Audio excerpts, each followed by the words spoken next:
There's no doubt in my mind there is a lot of racism in this town. If you think something bad enough to make you leave your own country to go someplace where you don't understand the language, they've seen things that hopefully we never have to see. A good percentage of this town, it's immigrants, you know, there's everything here. You name it, we have it here, you know. That's Brooks. This country is my home. I'll never go back.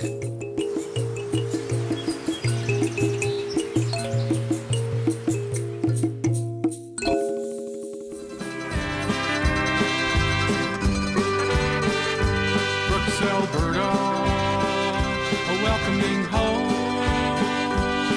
Now the city of 100 hellos.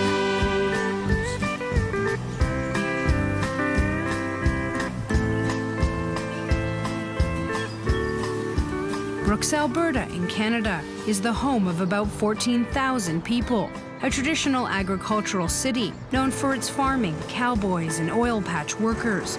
But it's unique. In the last 10 years, more than 2,000 new immigrants have come to work at the local meatpacking plant.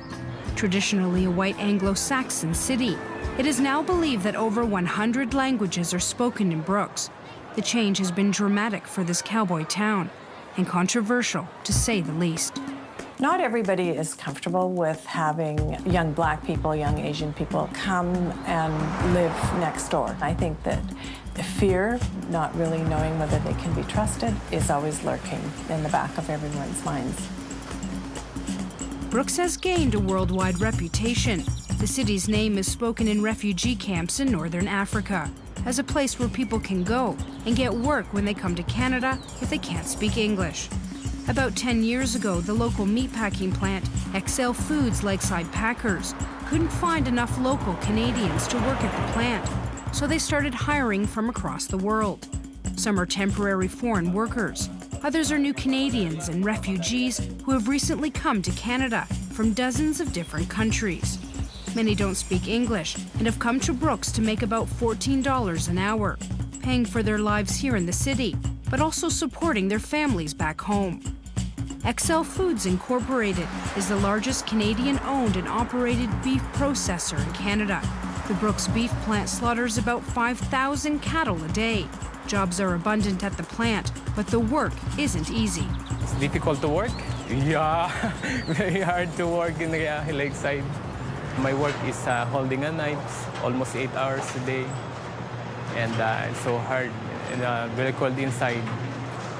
Yeah. All sore in my hands.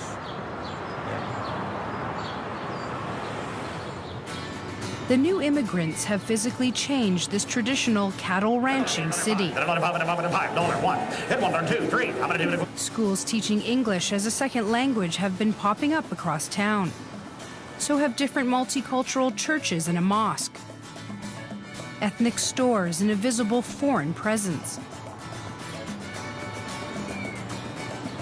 Brooks is unique in the sense that it was basically 14,000 in population who changed in 10 years from basically one culture, one language, to representing as many as 60 to 70 different countries with many languages and dialects.